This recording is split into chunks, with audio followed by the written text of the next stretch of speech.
تاریخ عالم کا وہ واحد ہندو جس کی چتا پر کئی من گھی ڈالا گیا مگر اس کے جسم کو آگ نہ لگی، اس کا قرآن سے کیا تعلق تھا؟ تقسیم ہند کے زمانے میں لاہور کے 2 اشاعتی ادارے بڑے مشہور تھے۔ پہلا درسی کتب کا کام کرتا تھا، اس کے مالک میسر اطہر چند اینڈ کپور تھے۔ دوسرا ادارہ اگرچہ غیر مسلموں کا تھا لیکن اس کے مالک پنڈت نور کشور قرآن پاک کی طباعت و اشاعت کیا کرتے تھے۔ نور کشور نے احترام قرآن کا جو معیار مقرر کیا تھا وہ کسی اور ادارے کو نصیب نہ ہو سکا۔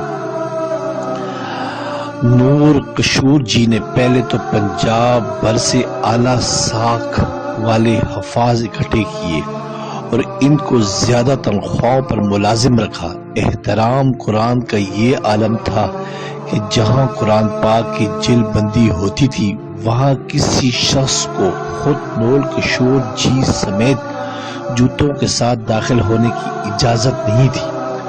2 ایسے ملازم رکھے گئے تھے جن کا صرف اور صرف ایک ہی کام تھا کہ تمام دن ادارے کے مختلف کمروں کا چکر لگاتے رہتے تھے۔ کہیں کوئی کاغذ کا ایسا ٹکڑا جس پر قرآن آیت لکھی ہوتی تو اس کو انتہائی عزت و احترام سے اٹھا کر بوریوں میں جمع کرتے تھے، پھر ان بوریوں کو احترام کے ساتھ زمین میں دفن کر دیا جاتا۔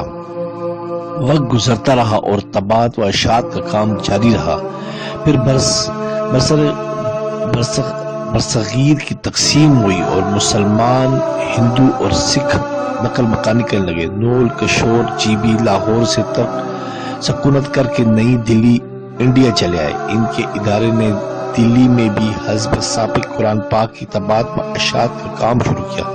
یہاں بھی قرآن پاک کے احترام کا وہی عالم تھا۔ ادارہ ترقی کا سفر طے کرنے لگا اور کامیابی کی بلندی پر پہنچ گیا۔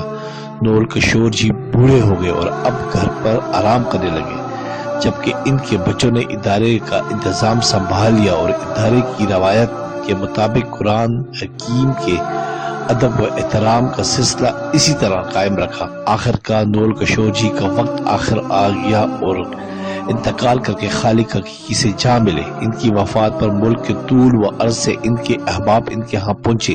ایک بہت بڑی تعداد میں لوگ ان کی کریا کرم میں شریک ہونے کے لیے شمشان گھاٹ پہنچے۔ ان کی آرتی کو چتا پر رکھا گیا۔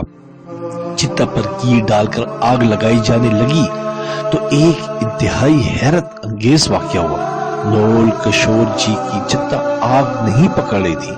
چتا پر اور گھی ڈالا گیا، پھر آگ لگانے کی کوشش کی گئی لیکن بسیار کوشش کے باوجود بے سود۔ یہ ایک ناممکن اور ناقابل یقین واقعہ تھا، پہلے کبھی ایسا نہیں ہوا تھا۔ لمحوں میں خبر پورے شہر میں پھیل گئی اور نور کشور جی کی آرتی کو آگ نہیں لگ رہی۔ مخلوق خدا یہ سن کر شمشان گھاٹ کی طرف امڑ پڑی۔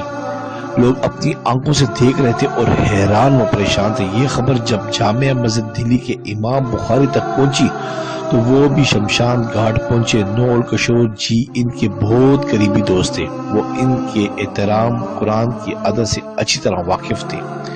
امام صاحب نے پنڈت جی کو مخاطب کرتے ہوئے کہا کہ آپ سب کی چتا جلانے کی کوشش کبھی نہ کامیاب نہیں ہو پائے گی۔ اس شخص نے اللہ کی سچی کتاب کی عمر بھر جس طرح خدمت کی ہے اور جیسے احترام کیا ہے اس کی وجہ سے اس کی چتا کو آگ نہیں لگ سکے گی، چاہے آپ پورے ہندوستان کا تیل اور گھی چتا پر ڈال دیں۔